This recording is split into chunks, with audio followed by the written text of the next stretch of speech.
Atrial fibrillation, or AFib as it is known, is the leading cause of stroke in the U.S., and it increases a person's risk of having a stroke by some 500%. In Health Watch, Shelley Botas shows us how doctors can monitor a patient for AFib after having a stroke to make sure it doesn't happen again.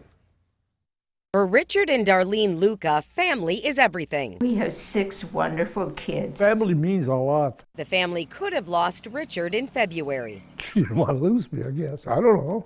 I was scared.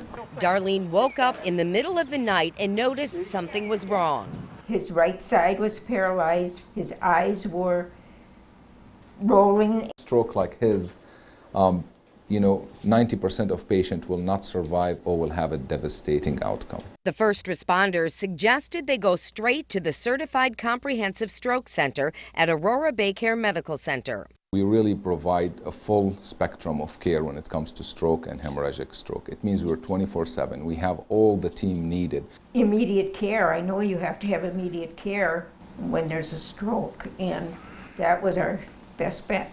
Stroke and interventional neurologist Dr. Ziad Darkabani performed a life-saving mechanical thrombectomy. The only hope for a patient like Richard is to remove the clot with the catheter. Dr. Darkabani suspected that the blood clot came from the heart due to atrial fibrillation. Because of that abnormal rhythm, clots tend to build in the atrium and eventually travel through the heart to go to the brain, basically, which is usually the first place to hit and cause a stroke. But they didn't know for sure, so Richard was sent to cardio-electrophysiologist Dr. Vinay Mehta at the Aurora Baycare AFib Clinic. Dr. Mehta implanted a loop recorder under Richard's skin near the heart to monitor for AFib. And it keeps on monitoring your heart rhythm 24 hours a day, 7 days a week.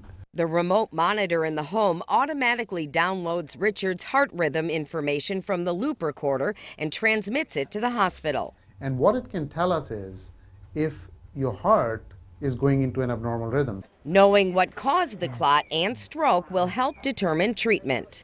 If he has this abnormal rhythm and he's not on the right medications, then his risk for a future stroke is very high. The loop recorder gives Richard and Darlene peace of mind. Somebody's watching them.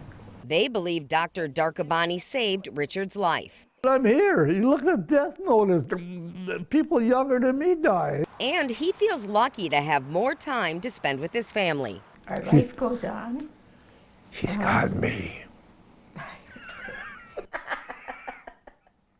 The loop recorder has not detected any AFib in Richard, but if it is found in the future, they have the assurance doctors can treat it right away. To learn more, you can call Aurora Baycare or email healthwatch@aurorabaycare.com. And that's your Health Watch. I'm Shelley Botat, Local 5 News.